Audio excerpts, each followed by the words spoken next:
Hello, welcome to Jimmy Jam Oracle. Thank you for joining me today. We thank the spirits for joining us today. Today I'm going to do another Celtic cross for Amberlynn Reed. What has she been up to lately? Not much. Hardly anything at all. She's been doing a lot of Q&As. Last video she said she was going through her mentals, some depression. But let's see what the Celtic cross has to say. So we ask the spirits, please guide us through this Celtic cross about Amberlynn Reed. And just tell us anything that we need to know. Let's start with the first card. Ooh, and I have my handy dandy guidebook with me today. I'm not great at this. I should have just had it open to where I needed it, but I didn't. All right, so yes. First card is present position. It can represent the immediate circumstances, or it can show influences at work. It also can represent the questioner. So let's lay that down, and then we'll give it a flip. We have the Three of Rods. It is right side up. Be nice if I did not keep going back. There we go. It says trade and bargaining are on the horizon. Although compromise is necessary, you're negotiating from a position of strength. Negotiation. Strange. In her current position, could she be negotiating her stay with Emily? Tommy. Whatever. I know her real name is Emily, and I prefer to call her Emily just for the spirit's sake. I do like using real names, just, because, in the spirit world, they may not, I don't know, like I have it in my head that they may not understand, like, nicknames, or perhaps, like, the nickname is, like, confusing for them. I find the whole Emily Tommy thing confusing as well, so they wouldn't be alone. All right, so we have immediate influence is the second card. It can illustrate obstacles that the questioner face. So it sits across the questioner.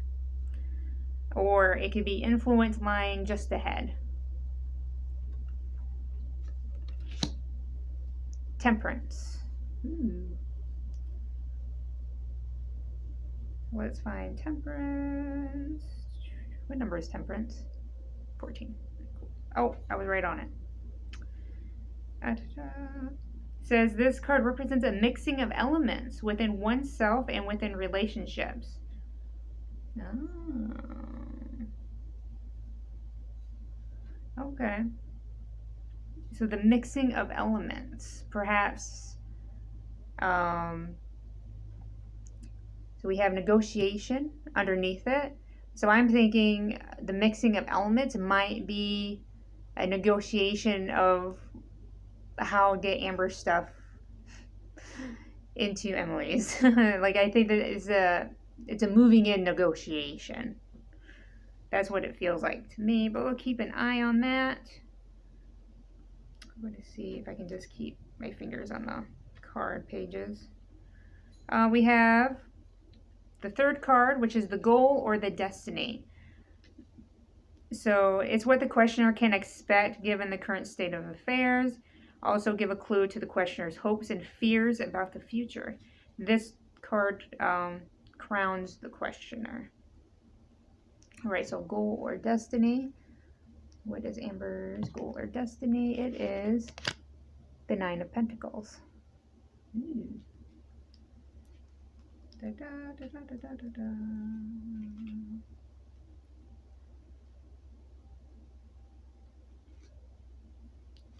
Oh, here she is. Wisdom, knowledge, and talent are present, but no love life. This is a lonely time to be met with a measure of detachment. Oh. So success, recognition, and wealth will follow. Huh. But no love life. Strange. Because it does say something like it's something that the questioner can expect given the current state of affairs. Oh, hopes and fears about the future. Okay, okay. So this card could actually be a hope and fear. So we have the hope, which is Amber being Amber. You know, like the wisdom and the knowledge and talent and success. But then there's the fear of not having a love life. So I say that's a really good card for Amber, especially since you can't see it. Just noticed that. Sorry about that. There you go. Now you can see it. Now you can see the pretty picture. But yeah, that's definitely a good card for Amber because those are definitely hopes and dreams all summed up into one. So we have the fourth card. It's distant past foundations. So it's the distant past that reflects on the current situation. So like I think it could represent childhood or early life experiences. It says it can include the questioner's personal history or other background information. It says this card is behind the questioner. I believe it's right there. I positioned that right, didn't I? I did not position that right. In the picture, it's here. Okay, so what do we have? We have the Four of Cups, and it is reversed. I seem to get this card quite a bit. It says, re-emerging into the world, new possibilities and ideas abound. Perhaps you've adopted a new look. And I think that's something Amber's done multiple times, the adopting a new look. She's done it with all of her girlfriends, like the personality changes when she went from being, kind of quiet and mousy, and then all of a sudden she got loud and more confident and boisterous when Destiny came around. So maybe that's the new look. Maybe that's what is reflecting here. In which case I would say maybe this card is a reflection of Amberlynn's mental state. Being able to do that reflection of her partners. It might be a talent, I guess, or part of a mental illness that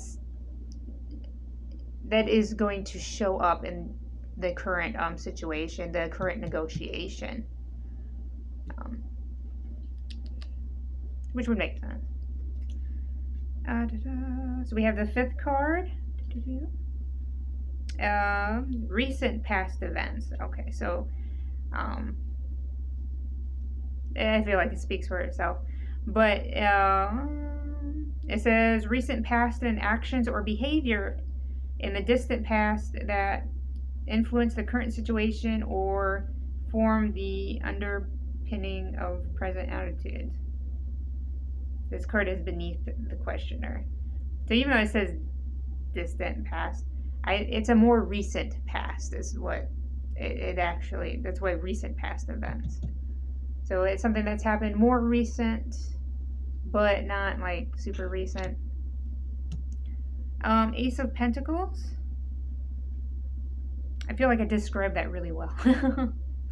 No. Alright. It says, here comes pennies from heaven. Anticipate a new career, sudden prosperity, opportunities for tremendous growth.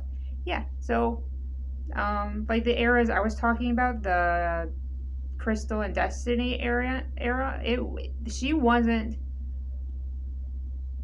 making hardly any money during those periods. She was, I think, towards the end of the Destiny era, or it was like mid-Destiny era. And she wasn't always making coin when she was doing I think the reflection of her the new look part of the card. Because it says here comes pennies from heaven. So this is a card we're saying when she started making money, and money might be a part of the negotiation going on here. Like Well, obviously, when you move in with someone, you're gonna want to split up who pays for what. So, like in that card, it is all still relevant to like moving in together. We have to. Oh, I didn't even tell you what that card means. Future influence. So it can represent the near future. It can indicate other people entering the picture or short-term changes that may occur. And we have the Magician. It is reversed. It is the first card in the Arcana. No, it's not. The Fool is. I keep forgetting there's a 0. Alright, so reverse, it says, could indicate deception or the need to be careful where you put your trust. Oh, okay, so there's this negotiation and some sort of deception. Or betrayal, because it says, be careful where you put your trust. Okay, so that's in the near future. That's going to be happening relatively soon. And that is going to be a part of this negotiation influence in the middle here. Oh, all right. So, but it does seem heavily influenced by like relationship. Well, yeah, moving in obviously is part of a relationship. Yeah, the deception could be a part of this card right here, because remember I said the new look, she does have a tendency to reflect her partners. Maybe that deception affects this negotiation. Because this read is saying, doesn't say she's going to move in, it says they're talking about it. They're talking about it, and I think that's the current situation going on with Amber right now. Oh, and before I flip the 7th card, the 7th card is about the questioner. It indicates how the questioner feels about the present situation and may reveal a course of action, as well as suggest the role the questioner must play in directing future events. We have the King of Rods. He is reversed. Oh, come on. There we go. Your extreme views prevent you from yielding to the opinions of others. Yeah, Amber is very extreme views. The only thing I've ever seen Amber take an extreme view to, besides the moon landing, is food. Because she has come on camera before when she was with Beck, saying that she would say horrible things to Beck to pretty much get her own way when it came to food. And that might be what I feel like that's what that's representing, because it says your extreme views prevent you from yielding to the opinions of others. And I think that's one opinion I think Amber would never allow a partner to change for her, is her opinion on food and how she treats it. At least not in the long run. Okay, then we have the 8th card, which is environmental factors.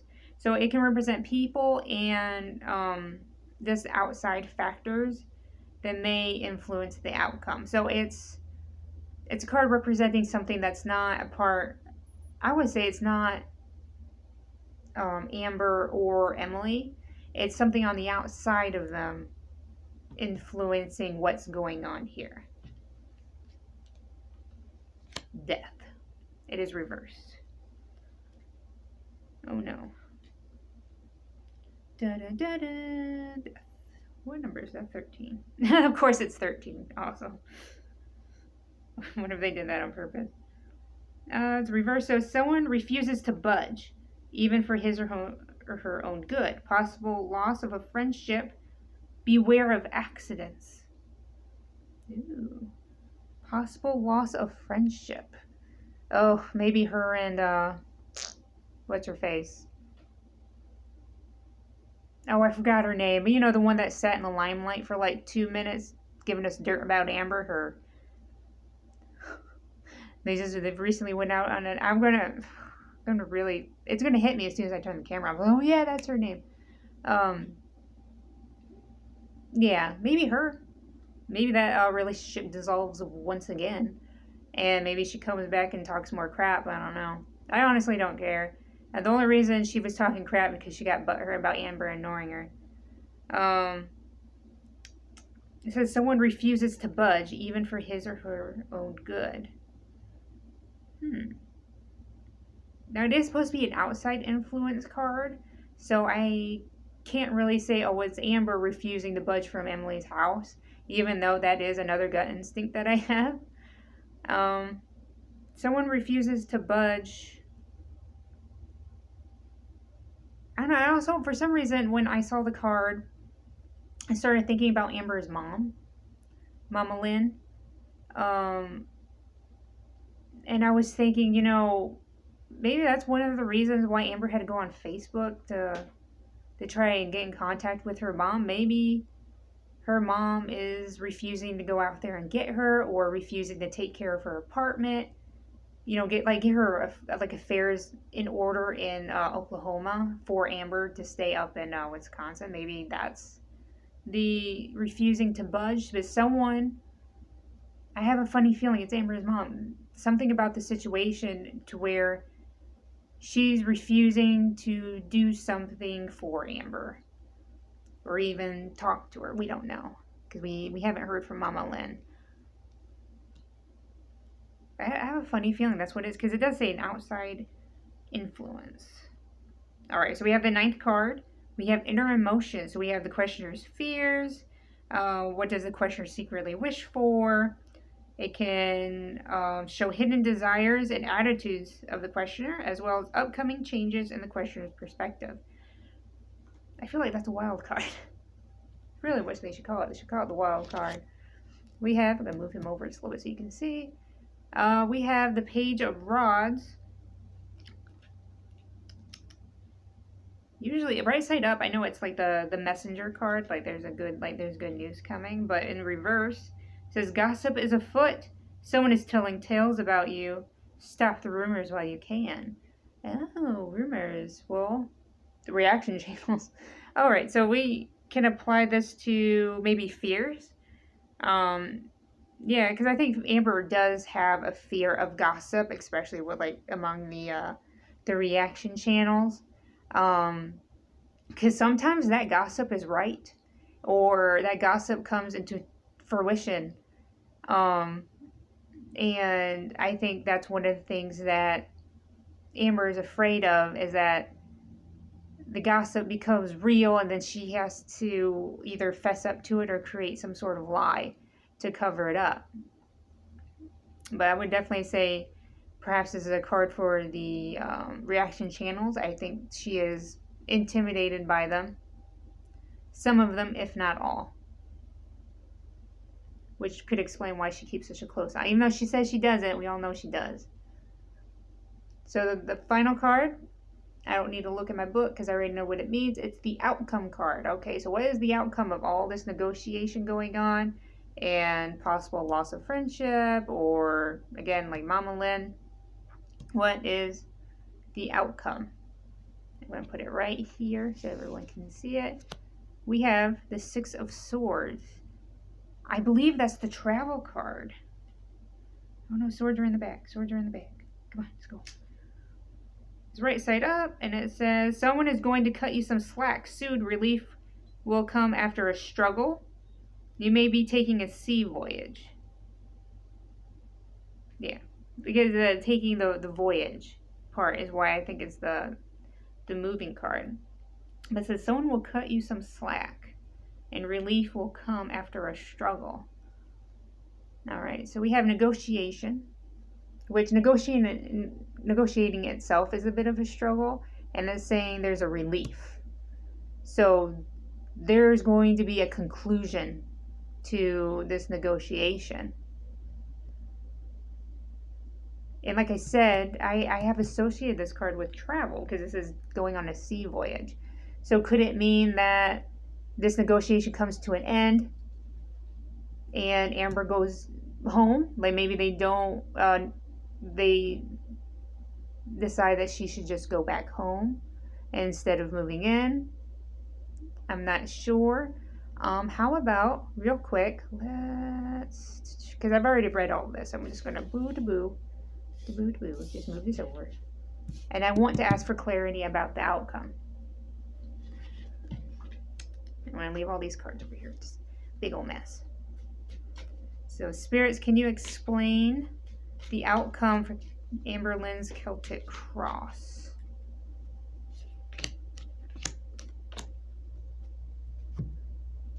Alright, so we have the first card, the Queen of Cups. She is reversed. Let's find that out. She says, be wary of a self-indulgent or wayward morality. The self-indulgent part, definitely Amber. Or wayward morality. That could be Emily. It could be, well, you know what? It could be either one. Because you know, we all know that Emily has a bit of a devious past. A wayward morality, I guess, is the polite way of putting it. So that one's up in the air. Let's see if we get some clarity on the second one. We have the Nine of Cups. Ooh, another cup. I don't know what that means. I just think it's neat. Okay, so the Wish card promises that a wish, probably of a material nature, will be granted to the questioner. Okay, so maybe Amber gets her way. Maybe that's the cutting of the slack. Maybe Amber gets the upper hand in the negotiation, and perhaps she does move in with Emily, because that would be her wish. That would be her wish card right there. We have the Six of Rods. Did I turn to it? No, I didn't. That would have been amazing if I turned to it in my first. Here we go. He is reversed. Says, could signify an empty victory or someone else taking credit for your work. An empty victory. Wow, that is so interesting. Because we have the wish card where it seems like she's going to move in, because I think that's honestly what she wants. And then there's an empty victory. So I think she moves in, and then the empty victory is Emily. I think it's going to be exactly what everyone is telling Amber, that Emily is no good, that all she wants to do is feed her to death. And that's the empty victory. Like, Amber doesn't get the love that she wants. She just... Hang on. Which one was this one? Where it says, you know... Oh my gosh, what did it say? I know I said no love life, but recognition and success. That's what that was. So, again, like, success, but no love. And no love being Amber's ultimate fear. But she gets her wish, I think. I believe she's going to move in. And I believe that's the negotiation that's going on right now. Which I think that's one of the reasons why you haven't heard from her. I don't think it has really much to do with her mental. And, like, there was very little in the deck to indicate any sort of mental thing going on right now. I think Amber is currently she's trying to convince Emily, like, hey, let me move in. You know, hey, look how well I take care of the animals. You know, I can take care of the animals while you're gone. Oh, wouldn't it be so nice, you know, I just moved in? I think that's what's going on. And I think Emily is a bit apprehensive because Emily didn't even live with her last partner. I think they had a long distance relationship. At least that's what I understood from it. But I'm no expert in either tarot or Gorl world. So, as a thank you, I'd like to do an intuition pull for you. Just a special little card just for you. I'm really feeling this one. What did you get? The Tower. Okay, so the Tower is also one of those cards that people are afraid to get. Tower's right side up. Says a partnership may suddenly dissolve. It says the Tower is the card of radical transformation. So basically, something all of a sudden is going to change your life. or be a big influence in your life. And if that happens, I hope it's a positive one. So we thank the spirits for indulging us in Girl World Gossip today, and I thank you for joining me today, and have a great day.